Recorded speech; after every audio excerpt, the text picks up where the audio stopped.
The latest large quakes should be taken as a warning by everyone still living in California.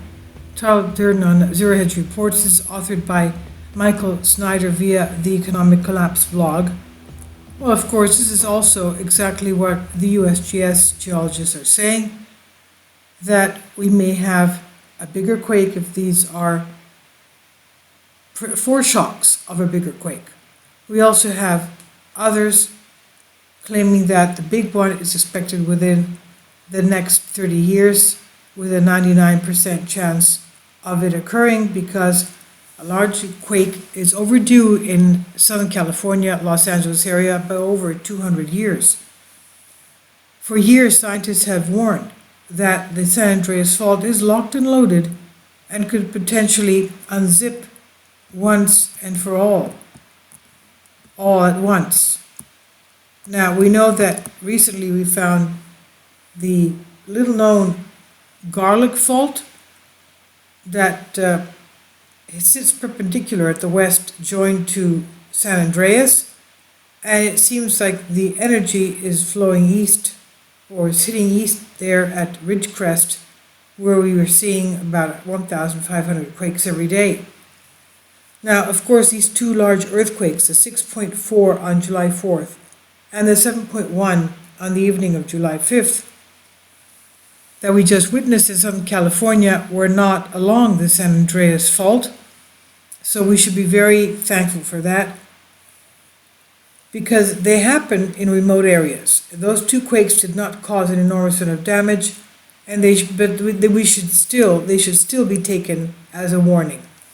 The magnitude 7.1 that rattled Southern California Friday night was felt in San Francisco, Las Vegas, and northern Mexico simultaneously.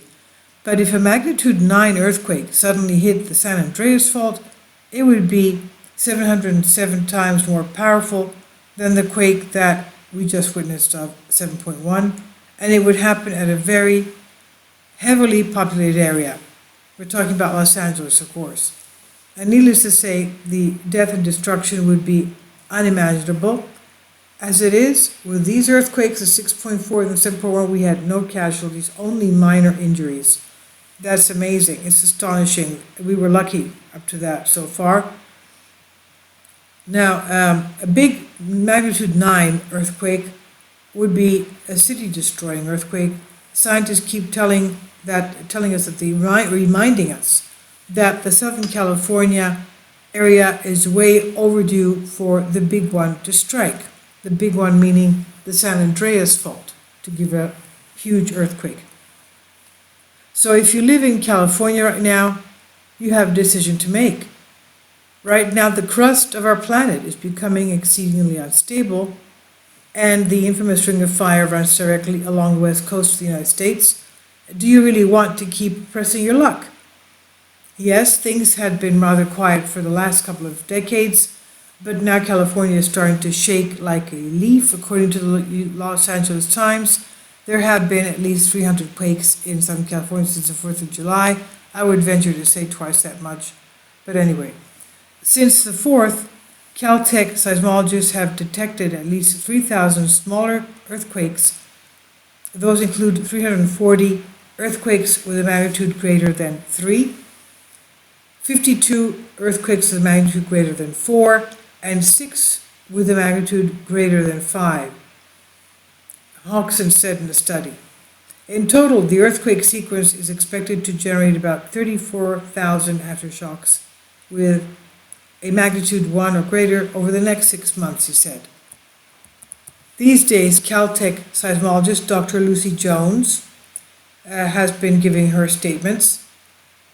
She has become the go-to expert that everyone in the mainstream media wants to talk about California earthquakes, and according to her, there is a nearly 11% chance that Southern California will get hit by another magnitude 7 or greater this week. 11% chance of 7 or greater this week. The odds that Southern California will experience another earthquake of magnitude 7 or greater in the next week are about 11%, according to preliminary estimates from seismologists, and the chances that a quake will surpass the 7.1 earthquake that struck near Ridgeport on Friday night are roughly 8 to 9%. This is what Caltech seismologist Dr. Lucy Jones stated. Of course, Jones previously told us that there was only a very small chance that a magnitude 6.4 ridge crest earthquake was a foreshock for a larger event, and yet that is precisely what happened.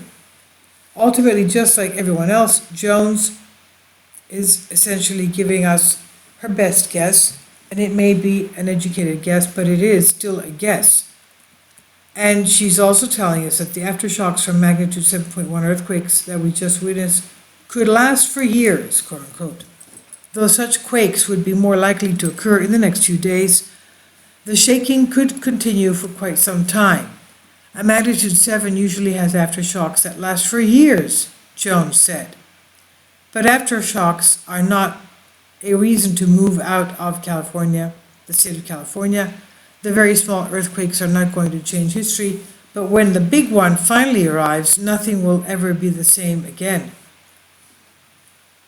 And then he says here, earlier today I came across a CNN headline which boldly declared that they had debunked the myth that a portion of Southern California could one day go into the ocean.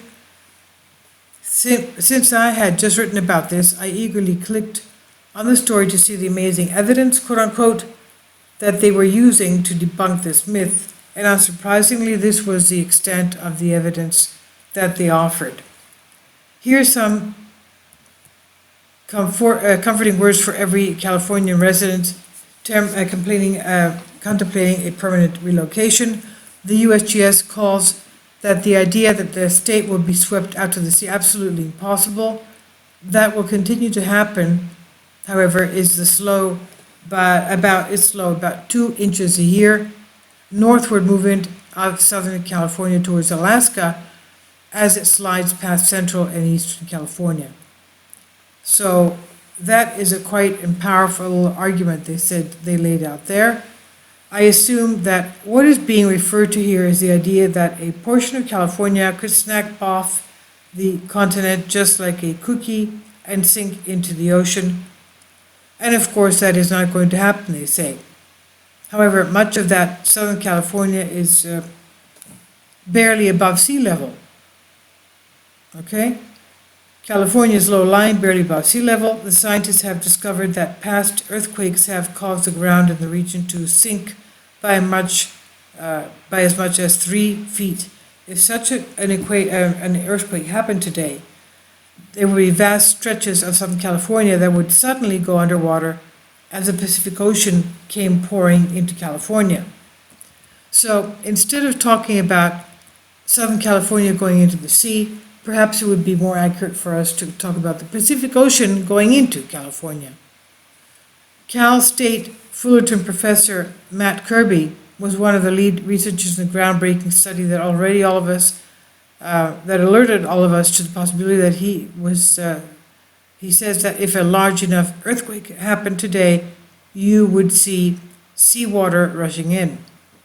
It's something that would happen relatively instantaneously, Kirby said. Probably today, if that happened, you would be notified. The Southern California, if that happened, you would see seawater rushing in. Now, the Southern California is essentially a time bomb. It's absolutely riddled with fault lines, as we see in the various maps. In fact, Fox News article says that there are more than 500 active fault lines in the area right now. Like a major river, San Andreas has many tributaries, faults big and small, that fan out and fracture the state from top to bottom. And as a result, most Californians live within 30 miles of an active fault, of which there are more than 500.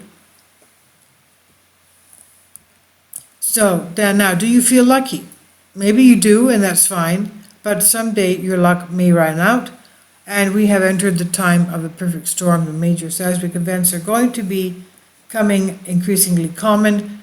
As we read in this article, someday the kind of earthquake that I'm talking about will come to California, and the death toll will be off the charts.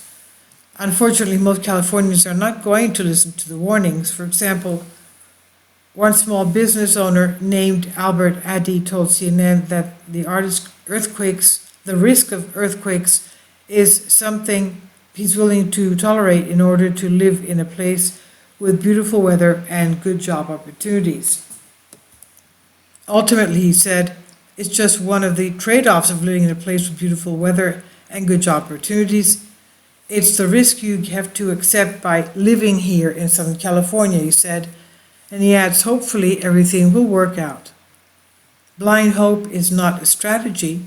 Today, California is on the cutting edge of everything that is wrong with America. The state is at the forefront of our moral, social, and political, and the fifth being produced by our entertainment industry has infected the entire globe. Unless you have an overwhelming reason to stay. I don't know why anyone would possibly want to live on the West Coast at this point. A day of reckoning for the state of California is approaching very rapidly, and you don't want to be there when that day finally arrives.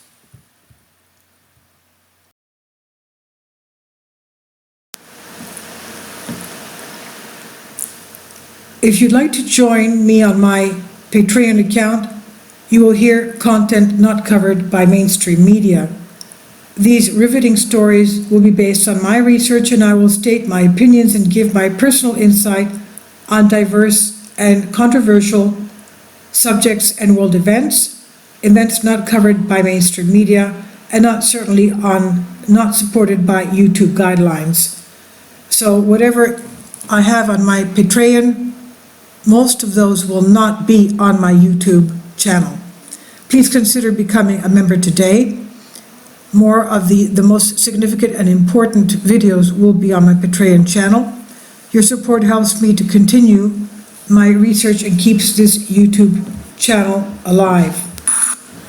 And we depend on your support, your generous charity, because we help economically challenged families here in Athens, Greece, in Kapota, and we also help the young generation with university tuition and the community around our church.